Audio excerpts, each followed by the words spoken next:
I can announce a ceasefire and a hostage deal has been reached between Israel and Hamas. U.S. President Joe Biden, in the final days of his presidency, confirmed the successful negotiation of a ceasefire in Gaza after more than 15 months of bloodshed. The deal is structured in 3 phases. Phase 1 will last 6 weeks.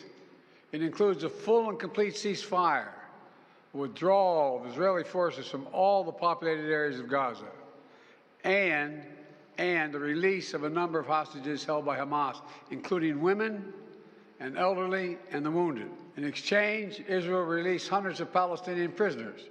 The U.S. and fellow mediator Qatar said the ceasefire would take effect on Sunday. It comes after months of on and off negotiations by Egyptian and Qatari mediators, with the backing of the United States. At a news conference in Doha, Qatar's prime minister said the deal includes the release of 33 Israeli hostages, including all women, children, and men over 50 years old. Israel's acceptance of the deal will not be official until it is approved by the country's security cabinet and government. An Israeli official said votes were slated for Thursday. On the streets of Tel Aviv and in Khan Yunis, Israelis and Palestinians both celebrated the news. We are happy with this victory because the Palestinian people simply want their freedom. Freedom for the Palestinian people. We don't want anything but freedom and to live with dignity without occupation. United Nations Secretary General Antonio Guterres said the priority now must be on getting humanitarian aid into Gaza. The humanitarian situation is at catastrophic levels, and I call on all parties to facilitate the rapid, unhindered and safe humanitarian relief for all civilians in need. On October 7, 2023, Hamas-led gunmen broke through security barriers and burst into Israeli border area communities, killing 1,200 soldiers and civilians and abducting over 250 foreign and Israeli hostages. In response, Israel's air and ground war in Gaza has since killed over 46,000 people, according to Gaza Health Ministry figures. Despite Wednesday's breakthrough, residents and medics said Israeli airstrikes killed several people Wednesday evening in Gaza, just hours after the ceasefire deal was reached. Our priority now must be to ease the tremendous suffering caused by this conflict. The United Nations stands ready to support the implementation of this deal and scale up the delivery of sustained humanitarian relief to the countless Palestinians who continue to suffer.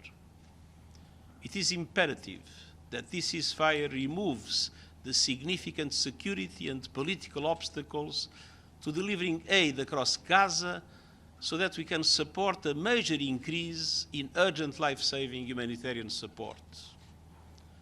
The humanitarian situation is at catastrophic levels, and I call on all parties to facilitate the rapid, unhindered and safe humanitarian relief for all civilians in need. I can announce a ceasefire and a hostage deal has been reached between Israel and Hamas. The deal is structured in 3 phases. Phase 1 will last 6 weeks. It includes a full and complete ceasefire, withdrawal of Israeli forces from all the populated areas of Gaza, and the release of a number of hostages held by Hamas, including women and elderly and the wounded. And I'm proud to say Americans will be part of that hostage release in Phase 1 as well. And the Vice President and I cannot wait to welcome them home. In exchange, Israel released hundreds of Palestinian prisoners. And during Phase 1, the Palestinians can also return to their neighborhoods in all the areas of Gaza. You know, during the next 6 weeks, Israel will negotiate the necessary arrangements to get Phase 2, which is a permanent end of the war. Let me say it again, a permanent end of the war. There are a number of details to negotiate to move from Phase 1 to Phase 2, but the plan says if negotiations take longer than 6 weeks, the ceasefire will continue